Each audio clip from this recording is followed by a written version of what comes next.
আমরা একজনকে ভালোবাসি বাট তাকে পাই না। কেন পাই না, এই প্রশ্নটা প্রত্যেকটা প্রেমিকের, প্রত্যেকটা রিলেশনশিপের দুজন ব্যক্তির এই মনে জাগে। বাট এর পিছনে কিন্তু অনেক কিছু পয়েন্ট আছে যেগুলো হচ্ছে আসলে যদি আমরা চিন্তা করি কেন আমাদের প্রিয় মানুষটাকে পাই না।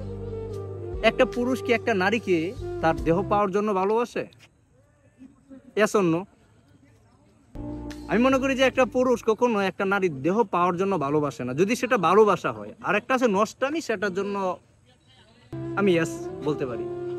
তো ব্রাদার অ্যান্ড সিস্টার, আমরা বেশিরভাগ সময় যখন আমাদের দেহের ক্ষুধাটা মিটে যায় তখন আর প্রিয় মানুষটা আমাদের লাইফে প্রয়োজন পড়ে না।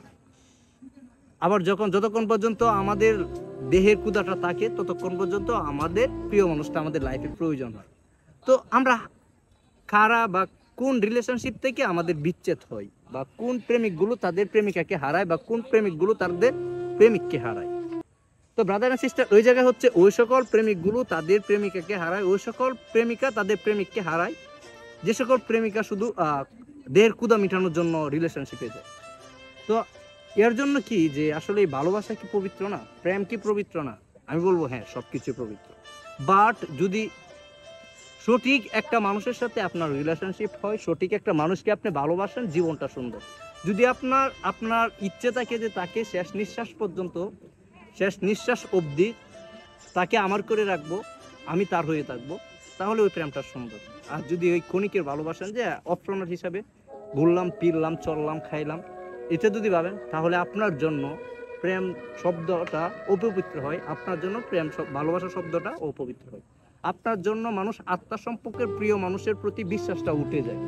তো ব্রাদার অ্যান্ড সিস্টার, আমি আপনাকে ওইটাই বলবো যে আপনি যাকে ভালোবাসেন মন থেকে ভালোবাসেন, আপনি যাকে ভালোবাসতেছেন তাকে পাওয়ার জন্য ভালোবাসেন, আপনি যাকে ভালোবাসতেছেন তাকে শুধু আপনি তাকে পাওয়ার উদ্দেশ্যে ভালোবাসেন, কখনোই ছেড়ে যাওয়ার উদ্দেশ্যে কাউকে ভালোবাসতেন না।